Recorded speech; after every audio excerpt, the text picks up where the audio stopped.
பணம் வைக்கும் பீரோ எந்த பக்கம் இருப்பது நல்லது தெரியுமா?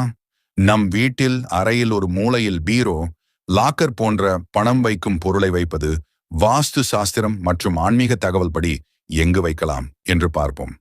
இந்த ஒரு ஆன்மீக தகவலை தெரிந்து கொள்ளும் முன் இந்த சேனலை சப்ஸ்கிரைப் பண்ணிட்டு உங்களுக்கு ரொம்ப பிடித்த கடவுள் பெயரை கமெண்டில் பதிவிடவும். முதலில் வடகிழக்கு மூலையில் வைப்பது பொதுவாக தெய்வீக மூலையாக கருதப்படும். ஆனால் இங்கு பூஜை அறை, கலசம், தண்ணீர் தொடர்பான பொருட்களை வைத்தால் மிகவும் சிறந்தது. பணப்பீரோவை இங்கே வைக்காமல் வடக்கு சுவரை ஒட்டி வைப்பது நல்லது. தென்மேற்கு மூலை, இந்த மூலை மிகச் சிறந்தது. பணப்பீரோவை தென்மேற்கு மூலையில் சுவரை ஒட்டி வைத்து அதன் கதவு வடக்கு நோக்கி திறக்க வைத்தால் பணம் வீட்டில் சேரும். பணத்தை வைப்பதற்கு மிகவும் சிறந்த இடம் என்றால் அது தென்மேற்கு மூலைதான். வடமேற்கு மூலையில் வைத்தால் பணம் வந்தாலும் தங்காமல் போகும், எப்போதும் செலவாகிவிடும். தென்கிழக்கு மூலையில் வைத்தால் வீணாக செலவுகள் அதிகரிக்கும்.